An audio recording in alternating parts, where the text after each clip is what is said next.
Love it. We actually did plan that, so thank you for coming through.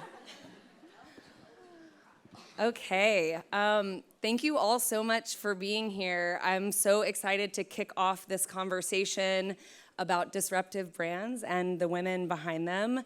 I'm sure these women need no introduction. I know a lot of you know them well, but I think the interesting thing for me to set up this conversation is really, I think both of these women have been, raised in the beauty industry, have been disruptors of their industries, of their careers, of their companies. So we're going to talk a little bit about the industry, a little bit about where they're seeing disruption in their own lives, and then how they got to the kind of rare air success that they're in today. So hopefully learning a lot from these women and about these women. Thank you again so much for joining us. I'm Brit, Starr. I'm the SVP of Marketing at CreatorIQ. And again, y'all are not here to see me, so we're going to kick it off with introductions. As a part of your introduction, I'd love to hear, I think disruption is one of those terms, kind of like authenticity or even influencer marketing, that is very commonly used, often misunderstood, but very fundamentally true. So I'd love to also hear how you define disruption. Thank you, Brit, and thank you for having me. I'm Dionne. I'm the Chief Brand Officer at Deciem. Deciem is an umbrella of beauty brands, most notable being The Ordinary Skincare. When I hear the word disruption, I think exciting and chaotic, and I love both of those things, but I would define it as an interruption or a break in the blueprint. Hi, everybody. I'm Lauren Brindley, and I'm the Group CEO of Revolution Beauty Group, of which a collection of brands, but the one that you will know most is Revolution, Makeup Revolution, as you would have originally known it. And so how do I define disruption? I mean, definitely it's that interruption to the norm, right? It's going against the norm. Disruption is about a radical change. It's about, innovation, but not incremental innovation, right? This is about a fundamental shift, a major change, and quite honestly, it's about revolution, right? So hence the name. I mean, perfect tee up to my next question. I'd love to talk a little bit about your companies. Deciem, the abnormal beauty company, and Revolution are both known for, and also named, for doing something a little different. So I'd love for you to talk a bit about that differentiation across both of your companies and why you think that's important today. Sure. So we always like to think of ourselves as a bit beauty adjacent. Our founder had a background in tech and software, and to him the world was very black and white, and he wanted to bring that facts approach to the beauty industry. He really wanted to change the perception of the beauty industry. And this brought with it a lot of transparency that runs through everything that we do. So whether that's having a bold, unapologetic voice, having a very open conversation with our consumers, or in our sensible pricing approach, which has led us to have quite a unique distribution, for example, with a £5 serum being sold in Harrods. And I think, obviously, Revolution was created, the name itself was created to kind of really rebel against the norm, honestly. It was about breaking barriers in the beauty industry. It wasn't about celebrity, it was about real. It was about real community. It was about real individuals. It was about making beauty touchable and real. And I think because of that, there was a lot of firsts that the company ended up doing, right? So we've been cruelty-free from the start. We were the first mass brand to do 50 shades, accessible shades. And I don't know if you know, but we've always been zero skin retouch. So, all of the content that we create is zero skin retouch. And I think in a world of filters and AI, actually, there's just a real and a reality, and we really make a safe community and a safe space for everyone to feel listened to and valued and seen. And those brands that were created, we're 10 years old in March. The sort of DNA of the brand is still the same today. And we haven't deviated from that, and we never will deviate from that. That actually brings up an interesting point. I think in this constant evolution, time of change, how do you stick to the things that don't? How do you stick to your values, and make sure you can innovate within a structure that still makes sense for your brand? I think it's thinking about the things that are really important to your community and also your team, and making sure that you bring those to the forefront again and again and tell that story again and again.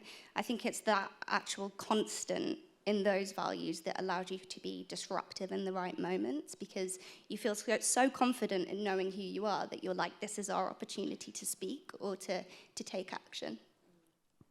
Yeah, I really agree with that. I think it's, know who you are and, what made you successful to begin with, and what was the purpose of the brand and what was that real differentiation. And you've got to really make sure that's really clear and well communicated, and it's core to absolutely everything you're doing in your company, and you don't deviate from that.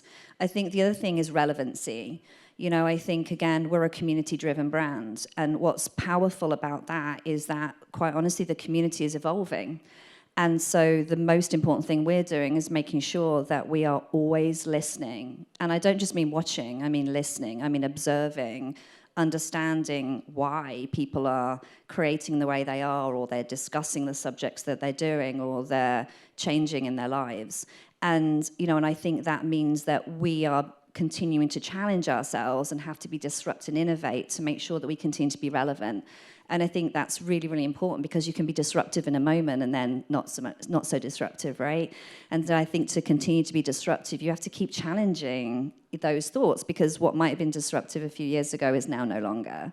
But as long as you're keeping that heartbeat with your community and you're constantly with them, and actually they're your guide, your consumer, your community, your guide, then I think then you have to work hard on behalf of the community and the consumer.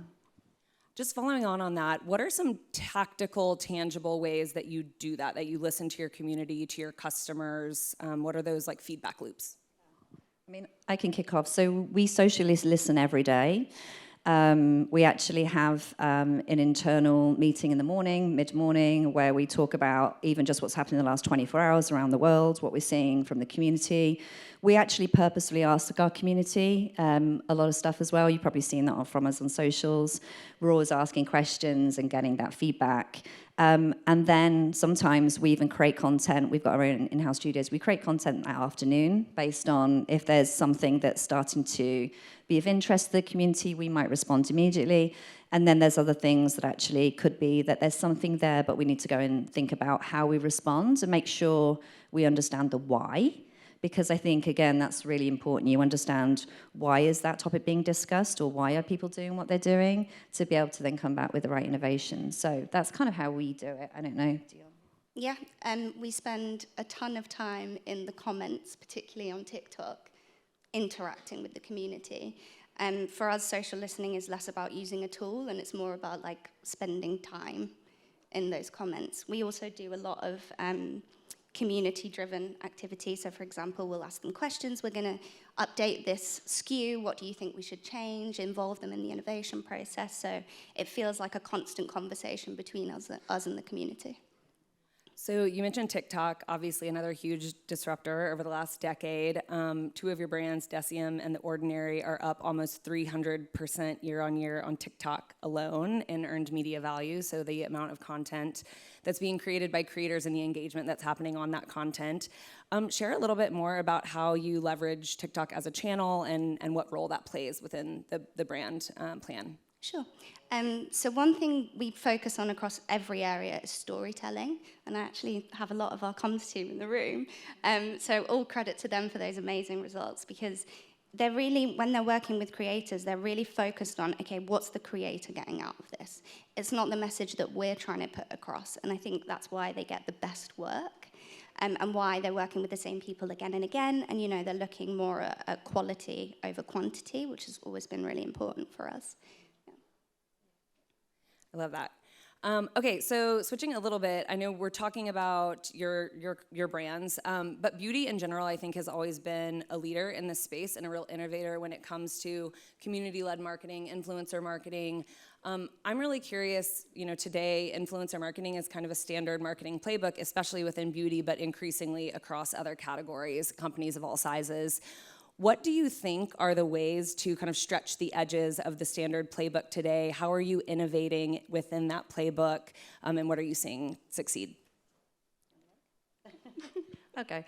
When I think at Revolution, when we hear standard, that we sort of run in the opposite direction a little bit, and that kind of almost forces us to think differently. I think, at the end of the day, as consumers move and engage in different ways, or move to different platforms, or start engaging in different types of content, I think it's absolutely right that, people, as brands and businesses, you have to move there to survive and continue with that relevancy.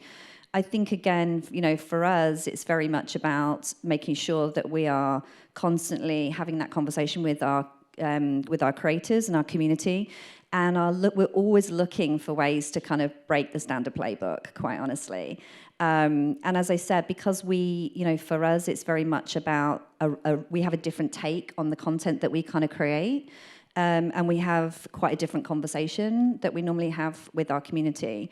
I think that always kind of provides us with insights into potentially how we might want to dial it up or how we might want to disrupt next. And so I think just kind of keep watching this space, but we've got some kind of interesting things coming up in that space that I think, again, are different. So, we have to keep pushing the boundaries and we have to keep thinking differently, but it's all on behalf of the consumer, quite honestly. Anything you want to tell us about today? Not yet. Stay tuned. Stay tuned. Okay, I also want to talk a little bit about you and your careers. Dionne, you have really been raised at Deciem since day one, and the company has changed immensely. Can you tell us a little bit more about what that journey has been like and how your role has evolved through that process? Sure. So I've been with the brand since it was a startup. I think I was employee number 9 or 10. We've now got over 1,500 employees, which in itself brings huge amounts of change. We've been through the loss of our founder and friend. We've been through a phased acquisition partnership with the Estee Lauder companies. So just lots and lots of change. Refocuses, we've sold brands, we've merged brands, and we've actually had 14 brands over the years. So it's been a ton of change, yeah. Through that change, so you started in comms background, now Chief Brand Officer. I'm really curious, one, I think it's really interesting, we're seeing a lot more marketing leadership come from kind of comms, social backgrounds. Why do you think you have been able to grow within the company in the way that you have, and what would you give to the audience in terms of how to kind of make their own way? So for me personally, I've mentioned it already, but it's been storytelling. Being part of a startup, you have access to everything in the business. You're involved in literally everything, and Brandon was an open book. And having those tools, knowing everything about the brand, just gave me amazing storytelling capability that I've kind of carried through. I think also it can be tempting when things are growing so fast to kind of step back and say this isn't my moment. And quite often leaders don't give you the opportunity to grow at the same rate as the brand. But actually, Nicola and Brandon always gave me that opportunity and the freedom to fail. I always felt very safe and very trusted, and that combination was just a game changer and, really helped me grow. I love that. Lauren, you had a little bit of a different path coming from Boots, Walgreens, and then into Revolution. Can you share a little bit with us about what that journey looked like for you? Yeah, I mean, it's quite a change coming from, US corporate retail into, what is really still a very young kind of startup brand and a challenger and a disruptor. And I think that, I'm loving that change. I think it's a very different leadership challenge, but sort of my mantra is very much, I end up always kind of trying to take on the turnarounds, the opportunities, the kind of the crazy roles, because I love building, I love creating, I love transforming, and I love just working with brilliant people. So, I think it's definitely quite a transition, but it's one that I'm absolutely loving. And I think the key thing really is that every step in my career, it's been Boots and Walgreens, but, I went out to Asia where I ran a business out there with them. It was the UK, then out into US retail, and now back into the brand side. So every moment has been a bit of a learning journey, and I think just keep enjoying the ride a little bit, and just keep pushing yourself out of your comfort zone. And then, to be honest, you tend to think, gosh, where have the years gone? And it's been a really, really fun ride, and it obviously continues to be a fun ride. So I know we're talking about fun and kind of, keeping a positive spin on things, finding your moments, but obviously it's not always easy. We've talked a ton about, both of you have gone through a lot of change. Walk us through what it looks like in those moments of change and those challenging moments. How do you find your way through that? And what advice would you give to, again, navigate when things aren't so straightforward and clear? So for us, it's been really useful to just be completely transparent about the change. It's so easy to brush big changes under the rug. You want to make everyone feel comfortable, but actually everyone feels way more comfortable when they know this is the change, this is the positive things, this is the not so positive things. Everyone just feels very peaceful. So yeah, the transparency has been really important. And then I think setting the tone from the top. So we've always had Nicola as our CEO, who's been that kind of grounding force throughout all the change. And she really leads with such empathy and kindness and openness and vulnerability. I think that's been very visible to both our internal team and external. Yeah, and I think that, again, being really, clear on the why the change is happening as much as you can, I think is really, really important. I think, making sure that people recognize that change is good. With every change, even if you're being disrupted, it normally, yes, you can see it as a threat, but I always look at it as an opportunity. It's an opportunity to learn, to be better, to do it differently. And I think if you take people on, that transparency point is really, really important. If you take people on the journey of why the change is happening, what transparently this means as much as you can, but also what the opportunities that are going to come out the back of this and what actually this could mean. Wherever possible, I also want to make sure people see that vision. They see that vision, they can see the future, they understand why we're going through the change, because it's a necessary change.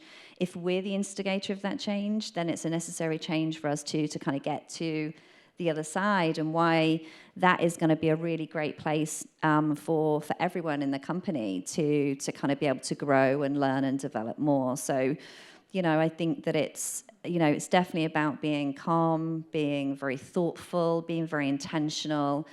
And my style is always, I'm very, very open. I'm very authentic. I'm Lauren at work. I'm Lauren at home. And so, we always treat each other with the respect that, we're all adults. We always make sure that everybody in the company feels very well treated, and we give everybody the information that they need.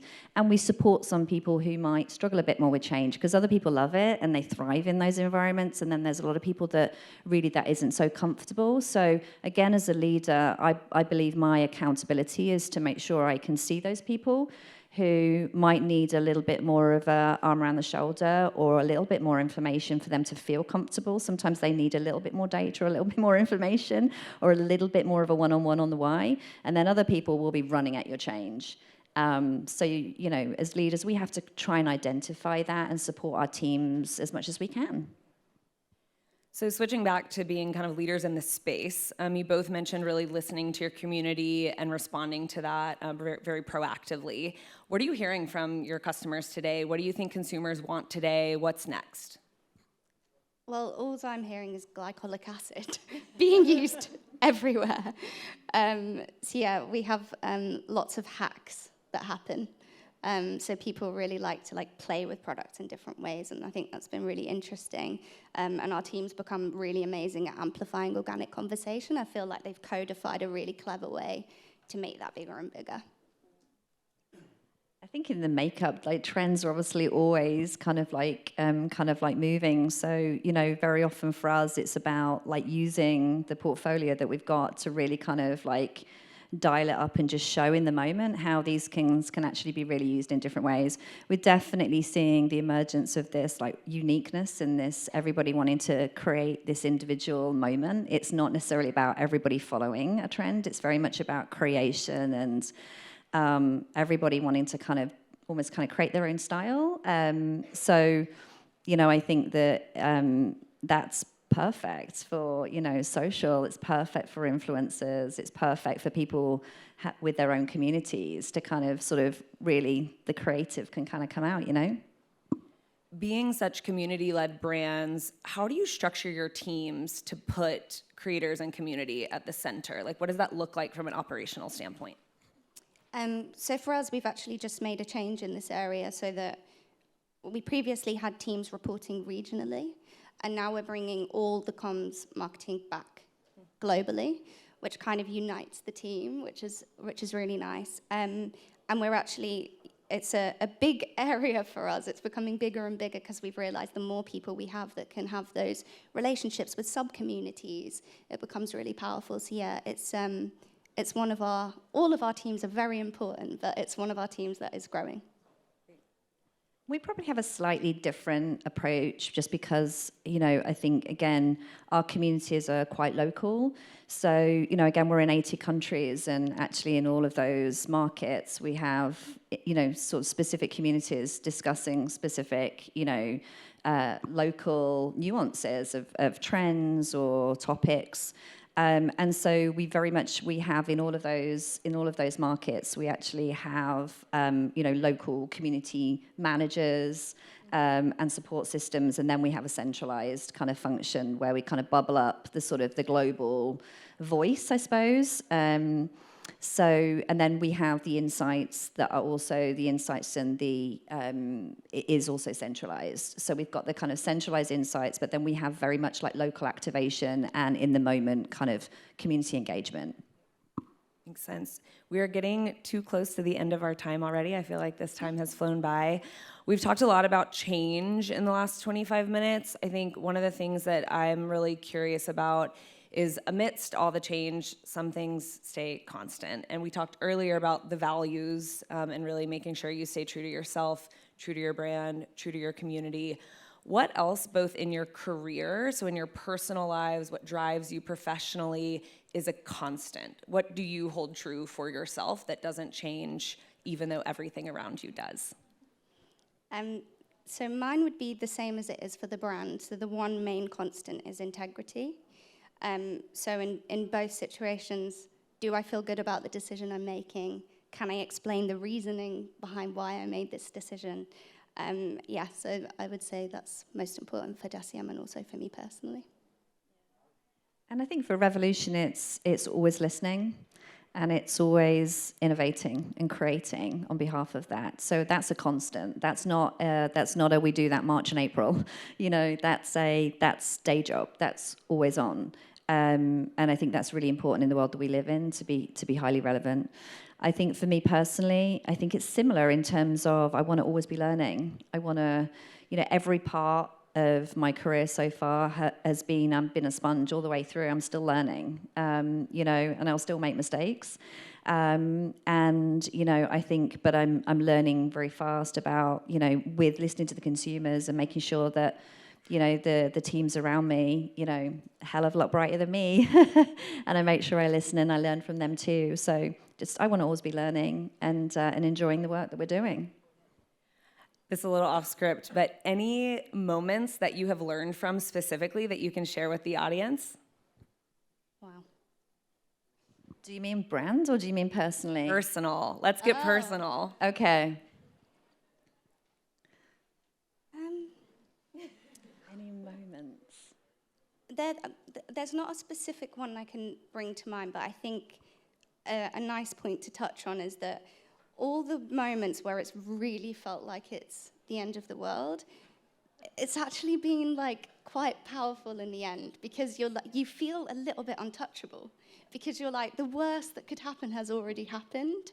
I wouldn't name specific things, but I think in those moments it can feel so overwhelming, but actually in the end it really just builds your resilience, which is everything in the long run. Yeah, and I think sometimes, again, in the world that we're living in, pace is really important. And so I think there's been a couple of times where maybe I've tried to overanalyze, a kind of a decision. And, honestly, it's a 50-50. And I think you just probably, there's been a couple of moments where I'm like, you just got to trust your gut sometimes, as much as you can get all the information. Fundamentally, trust the experience, trust the people around you, and sometimes you got to take a risk. Sometimes you just got to place that bet and go, and you got to have confidence, and you got to go with it. And most of the time, it's worked out. Maybe there's a couple of times it hasn't, but that's life, right? And you've kind of got to go on the journey a little bit. So, I love that. That's a perfect way to wrap it up. I think being a change maker, innovating, leading is always a risk. So put yourself out there, take risks. Thank you so much for joining us today. Thank you for joining us. Thanks, guys. Thank you.